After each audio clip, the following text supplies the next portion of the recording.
dia tonga soa tamin'ny fandaharana Jeanne Forest Santé aty Canada indray ianao. Ny resahantsika anio zany dia toy ny fandaharana izay mitondra ny lohateny hoe inona ny atao hoe pouvoir.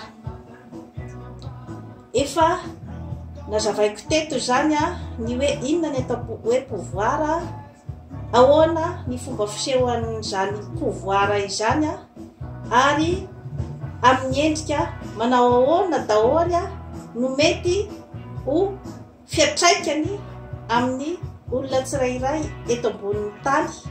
Ary indrindra ny nazavaiko tamin'ireny fotoana ireny dia ny hoe ny olona rehetra dia manana pouvoir daholo ao aminy, saingy ny fomba fanehoany azy sy ny tsy fahafantarana an'ilay pouvoir ao aminy izay no sakana goavana dia goavana zany ahafahan'ny olona iray hikatsaka ny zavatra asabatra azy na ny ataontsika hoe zany hoe hikatsaka ny mahasoa azy amin'ny fiainana.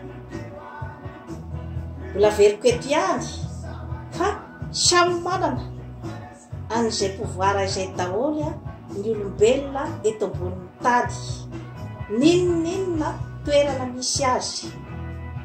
Saingy misy kosa angambany ny ataontsika hoe mahay mampiasa azy bebe kokoa, ary misy ihany koa ny ambaratongany ataontsika hoe izay ambaratongany toerana sy ny sokajiny sosialy eo amin'ny zanak'olombelona.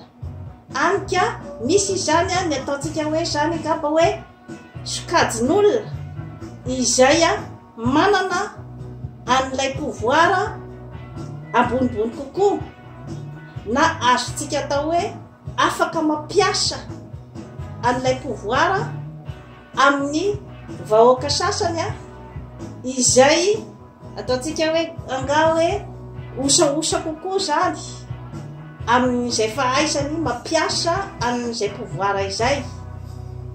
Ka maro dia maro zany ny zavatra mifamaofao zany ao ambadikin'io pouvoir io. Ka toy ny fandaharana momba ny pouvoir ity ataoko androany ity, satria nisy nagataka ny anohizana an'ilay fandaharana. Tsara marihana fa fanehoan-kevitra no ataoko eto ary fifampizarana. Indrindrandrindra moa izany dia ny phénomène de société izay ezahako ny manoro ny hevitro zany eto. Ka tsy voatery ho d'accord amiko amin'ny zavatra rehetra izay teneniko eto ny mpijery ahy, fa miteny fotsiny aho amin'ny fomba fijery ara-tsiantifika, amin'ny fomba fijery ara-psikolojika, ary miezaka ny mandrindra amin'izay fomba fijery ara-psikolojika izay amin'ny zava-misy amin'ny tontolo iainana, ary dia manome ihany koa ny vahaolana izay eritreretiko fa mety anampy ny tontolo iray izay ao anatin'ny olana, satria maro dia maro ny olana izay tsy fantatry ny tompon'ny olana hoe inona marina ilay olana, ka raha ohatra ka tsy mirona amin'izay famakafakana ny olana izay dia sarosarotra ny ahitana ny vahaolana. Ka miodikodina izay resaka pouvoir izay zany dia miodikodina amin'ny fiarahamonina andavanandro. Misy ny pouvoir ny mpifankatia izay efa nazavaiko teto, misy ny pouvoir ny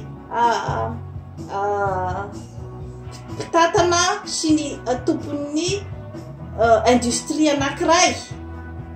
Misy ny pouvoiran'ny fanjakana ao amin'ny tany iray, misy ny pouvoir amin'ny fifandraisan'ny zanaka sy ny ray aman-dreny. Mieritreritra ny ray aman-dreny fa hoe lehibe izy a, manan-tsaina kokoa izy a, manam-pahaizana kokoa no io zanany io a, dia eritreretiny fa ilay zazakely izay ataontsika hoe mbola taizany ao zany a, dia eritreretiny fa tsy manana pouvoir. Efitra diso de diso zay zavatra zay, satria ny pouvoir dia tsy jerevana ny amin'izay hoe hahavon'ny olona iray sy ny ambanin'ny olona iray zay. Azoko lazaina amin'izany zavatra rehetrarehetra izany dia ny fifandraisan'ny mpampiasa, ny mpiasa ao an-trano sy ny mpampiasa azy. Mieritreritra ny mpampiasa ny mpiasa ao an-trano fa hoe inona koa ianao izay mpiasa atoamiko, izaho no tsy maintsy manome ny vola inananao. Misy ny pouvoiran'ny mpampiasa amin'izay fotoana zay, kanefa zany zavatra izany tsy midika fa mahazo manao zay tiany atao amin'ilay mpiasa ny mpampiasa, satria hoe manana n'izay pouvoir izay.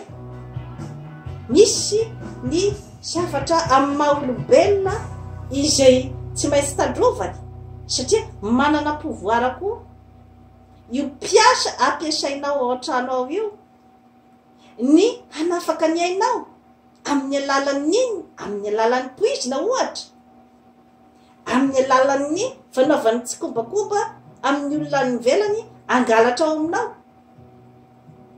Zany ny zavatra rehetrarehetra izany dia ny karazana pouvoir izay misy amintsika olombelona.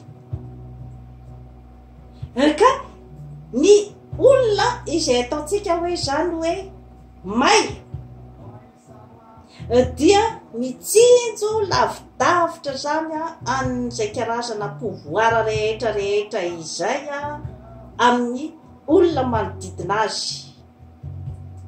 Satria raha ohatra ka ampiarina ny amin'izay hoe resaka fambonian'ny toerana ao amin'ny fiarahamonina iray sy ny fambanian'ny toerana ao amin'ny fiarahamonina iray, ny fampitondrana, izany hoe izay manana toerana ambonimbony zany dia afaka mieritreritra fa afaka mampiatra ny pouvoir rehetrarehetra, tsy misy limity amin'ny olona izay feheziny ohatra.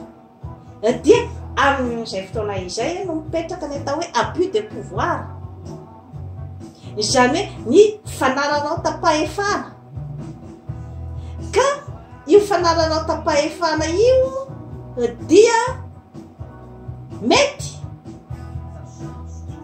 hiatoraka any amin'ny olona mpanao azy, mpampiatra azy ihany ny hiafarany, satria izay teneniko teo zay hoe manana ny pouvoirany daholo ny olombelona rehetrarehetra, na amin'ny ambaratonga ny ataontsika hoe sokajy amin'ny fiarahamonina.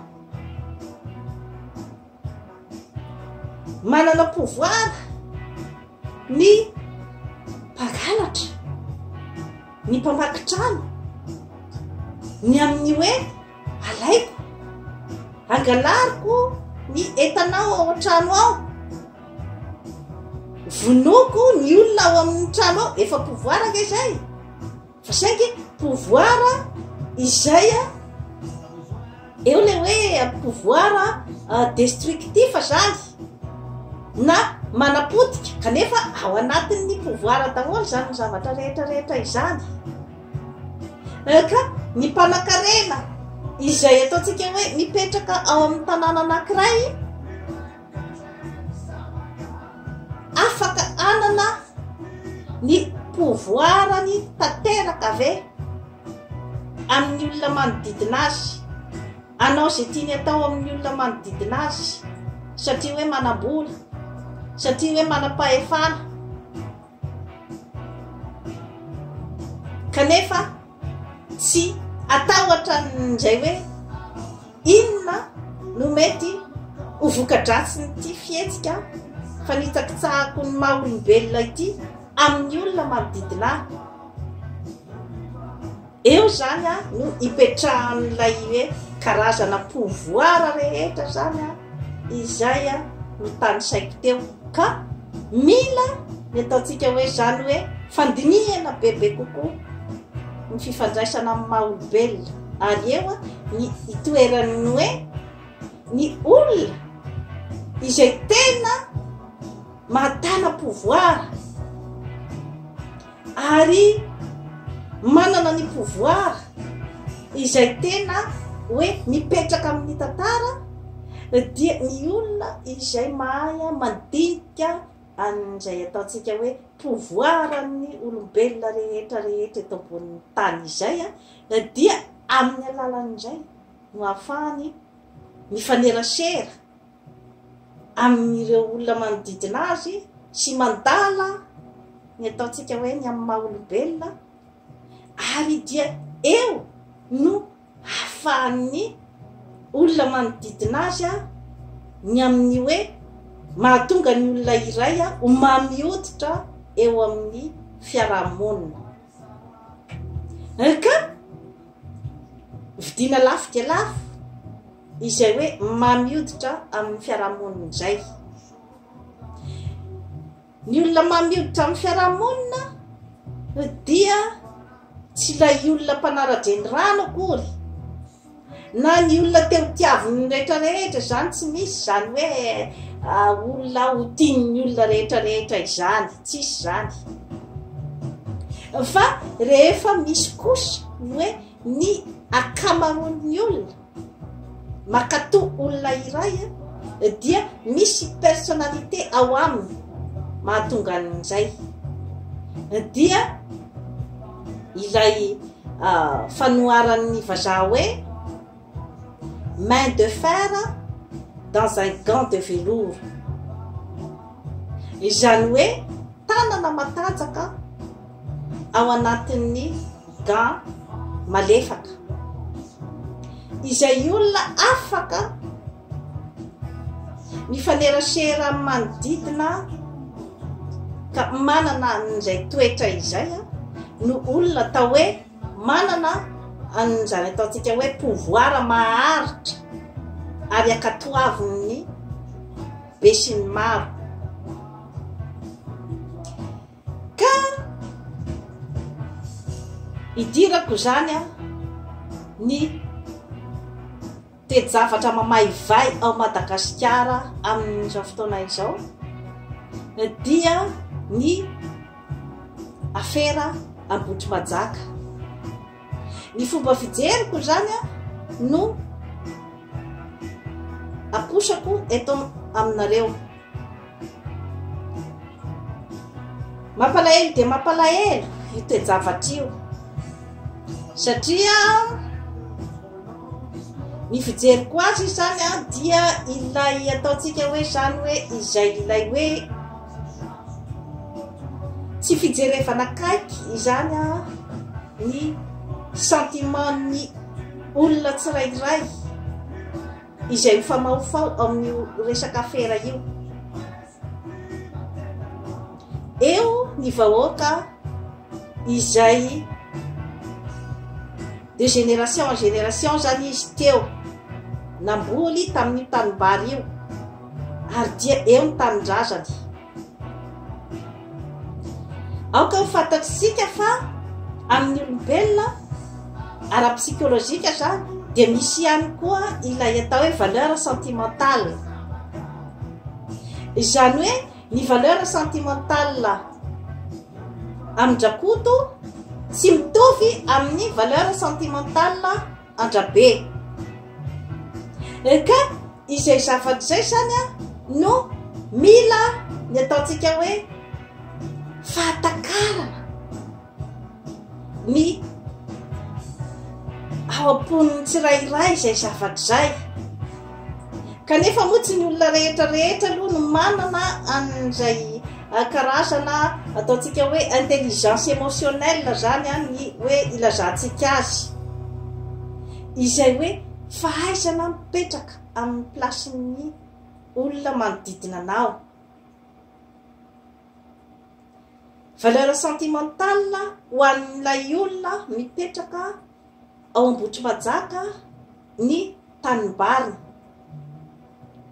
Marina fa afaka mamboly izy any amin'izay toerana rehetrarehetra izay omeny fanjakana azy, kanefa manana droit izy iteny fa anana ny valeur sentimentale io toerana io. Etsy ankilany nefa zany ny fanjakana izay miteny hoe atsaran'ny malagasy ity projet izay atao eto ity, ary atsaranareo ihany koa ny zavatra atao eto.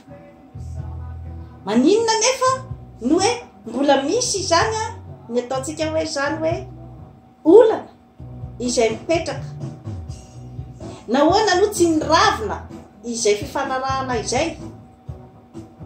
Misy antony matoa tsy miravina, misy antony matoa misy ny tsy faly, satria ao anatin'ilay tsy fahafaliana dia mety misy angamba ilay atao hoe karazana insatisfaction. Ka izay zavatra zay no mila jerena akaiky dia akaiky zany, na hoe inona ilay tsy fahafahapo zany misy eo amin'ny vahoaka na Ambohitrimanjaka, satria afaka interpretena zavatra betsaka mihitsy io afera io.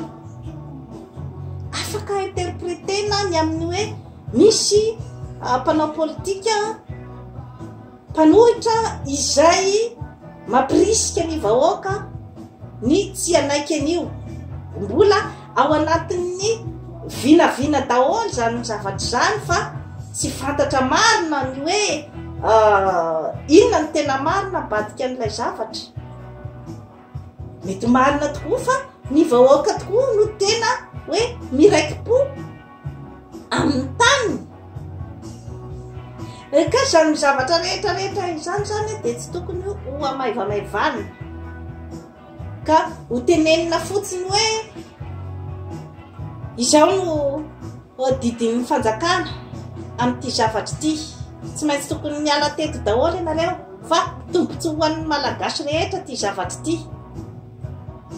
Mila jerena akaiky nefa izay valeur sentimentale an'ireo olon'ireo zay. Ka ity zany araky ny fiheverako dia tena ilay ataontsika hoe problème de société no mipetraka amin'izao fotoana izao, ary dia tena ilay image na tableau classique ny amin'ny hoe misy resaka politika koa niditra tao anatin'izay zavatra rehetrarehetra izay. Ka raha ny fijeriko azy zany dia situation d'urgence io izay mila ny fandravonana aingana dia aingana eo amin'ny fitondra fanjakana sy ny vahoaka na Ambohitrimanjaka. Aingana dia aingana ho ihany, satria rehefa niditra tao anatin'izay ataontsika hoe zany hoe resaka violence izay dia sarosarotra ny maîtrisena an'izay situation zay.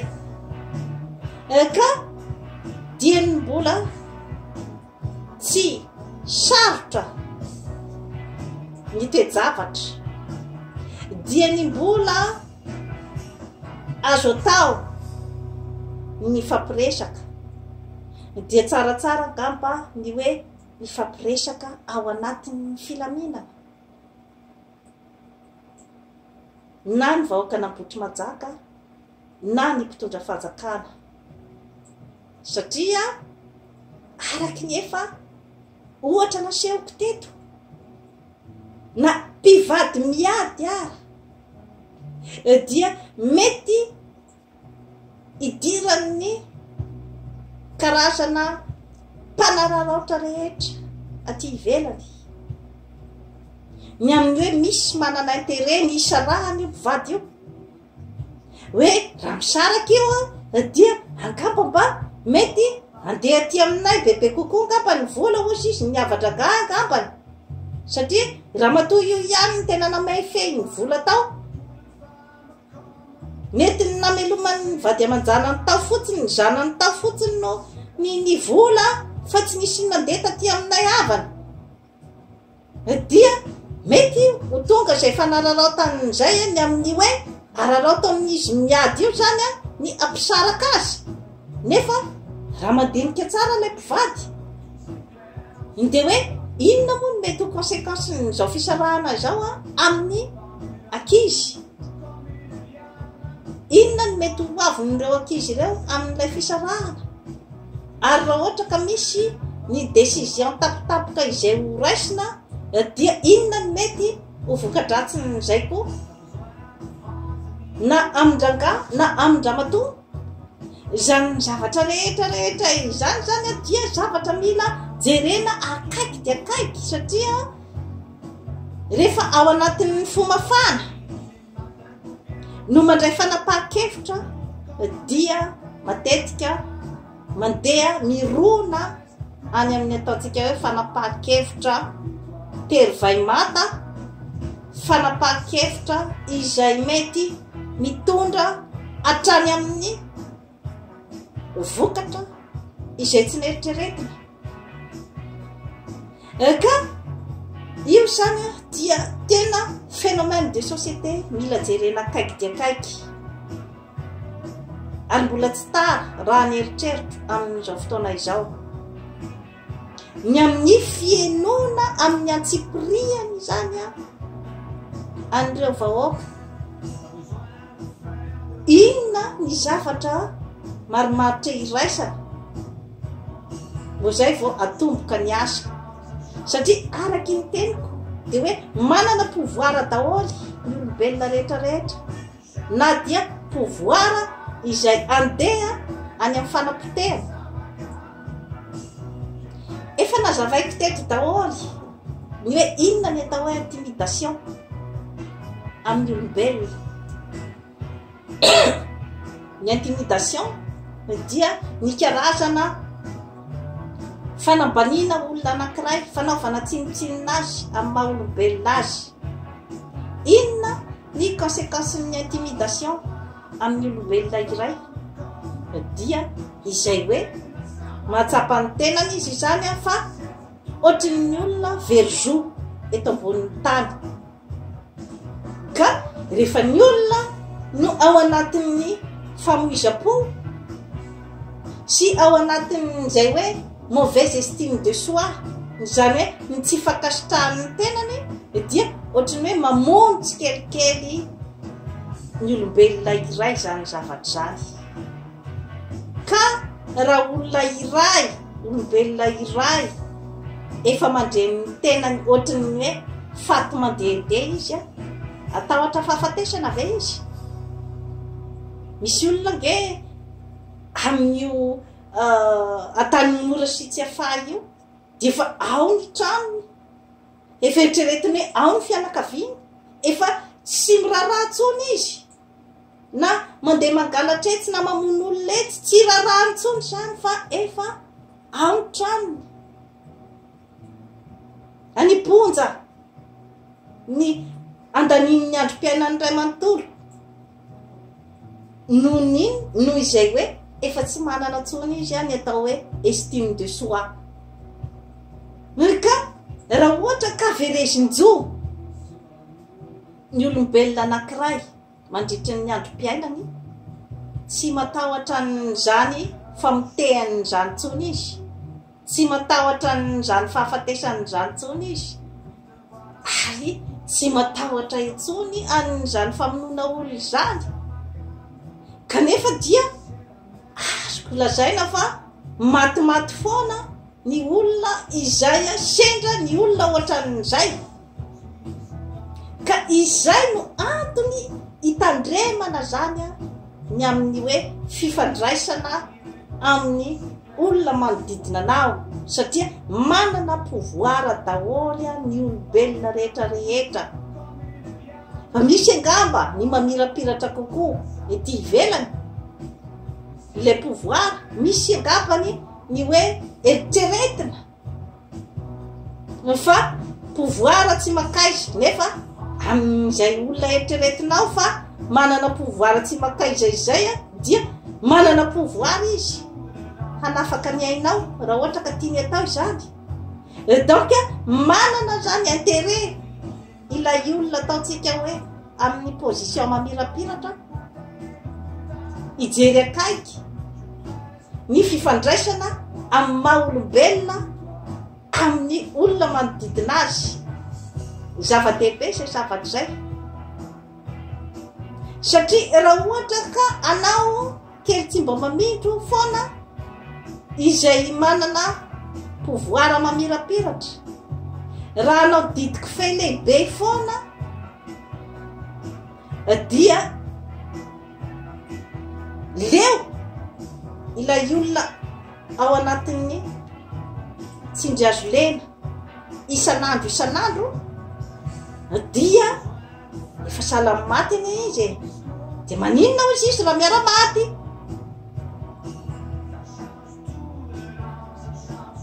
Endrika na pouvoir daholo zany zavatra rehetrarehetra izany. Marina fa eo amin'ny fitondrana dia ilaina ny karazana autorité. Tsy voatery akory ianao hoe ilefitra amin'ny zavatra rehetrarehetra nefa arakaraky ny circonstance koa io. Ilaina ohatra zao ny fananan'ny mpitondra iray autorité, na atao misy ara hoe dictature. Raha manao dictature ny mpitondra iray miteny hoe tsy maintsy miditra an-tsekoly daholy ny zaza malagasy rehetrarehetra ao Madagasikara. Dictature anie zay. Kanefa zavatra mahatsara ny vahoaka tokoa, raha izay de tena ekeko fa tena mahatsara ny vahoaka. Raha mandefa ohatra didy ny mpitondra iray milaza fa tokony ho voatsabo maimai-poana any hôpitaly daholy ny olombelona rehetrarehetra eto Madagasikara. Dictature anie zay, nefa mahatsara ny olona, nefa amin'izay fotoana zay koa dia tokony ataonao tsara ihany koa ny karaman'ny dokotera mba hahafahany mitsabo ny olona rehetrarehetra manerana ny nosy. Endrika fotsiny zany izay zavatra rehetrarehetra izay ny ilazako hoe ilaina ny faninjanana ny fahefana raha ohatra ka zavatra tena ahatsara ny vahoaka, raha ohatra ka tena zavatra hitondra voka-tsoa ho an'ny vahoaka. Fa raha ohatra ka hoe resaka faneriterena fotsiny ny amin'ny hoe fanapara-pahefana zany dia eo matetika no narendrika ny mpitondra hatramin'izay, indrindradrindra zany moa hoe ny mpitondra taty Afrika izay karazana fanapara-pahefana izay. Raha ty Amerika avaratra zao ohatra, raisiko foana moa zany ny hoe ohatra ny zavatra tsara de fianatra. Ny azy dia adiadina akaiky mihitsy ho resaka violence io amin'ny société zany. Tena misy étude psychologique mihitsy zany atao momba an'io zavatra io. Dia ny fanomezany ny karazana satisfaction, fahafapo zany ny ponina rehetrarehetra mba tsy isy izay atao hoe revolte zay. Izany hoe ny farim-piainan'ny vahoaka mihitsy zany no jereny akaiky mba afaka hiaina ohatrin'ny olombelona rehetrarehetra ny olona. mazava ho azy aty tsy mitovy daholo akory ny olona, misy ny mpanefoefo de tena mpanefoefo, misy ny ataontsika hoe zany hoe ny klasy faran'izay ambany hoe mahantra, kanefa ireo mahantra ireo dia mihinana mipetraka amin'ny trano ary dia afaka mitafy tsara ara-dalàna, tsy milaza akory hoe tsy misy ny sans-abri, ny tsy manana trano, misy ny sans-abri, fa ny akabeazan'ireo olona reo dia olona izay ataontsika hoe manana karazana tsy fahampiana zany amin'ny saina, misy karazana reti-tsaina satria ny gouvernemanta efa manao ny zavatra rehetra amorina an'ireo olona ireo amin'ny toerana anankiray, fa indraindray zany ilay olona mihitsy no te irenireny any an-dalambe. Izay zao nefa ka vitsy izay fa tsy hoe ka maro dia maro ny fahatrana ty zany, fa azo lazaina fa hoe maîtriser-ny gouvernemanta tsara zany izay phénomène de société izay mba tsy hampisy ny violence. Ka iverenako zany ny amintsika any Madagasikara, azon'ny gouvernemanta atao tsara mihitsy ny mijery akaiky ny farim-piainan'ny vahoaka tsirairay raha ohatra ka tiany atao zany ny zavatra zany, azony atao, manana pouvoir amin'izany ny mpitondra fanjakana raha ohatra ka te anao an'izany, fa ao amin'ilay finiavana zany ao no tena mbola misy lesoka betsaka be zany ny amin'izay fijerevana ny farim-piainan'ny vahoaka akaiky dia akaiky izay. Ka miverina foana zany ny teniko amin'ilay hoe karazana pouvoir rehefa mandreny tenany ny olombelona anankiray, fa voasimbasimba ny maha olombelona azy, tsy manana an'ilay karazana fierté amin'ny maha olombelona azy izy, dia moramora ho azy ny ho voatarika any amin'ny fanimbana, manimba ny olona manodidina azy, izay no mety ho pouvoir aseho. Ka anjaran'ny tsirairay zany ataontsika hoe tsirairay izay mahalala ny mijery akaiky an'izay zavatra rehetra.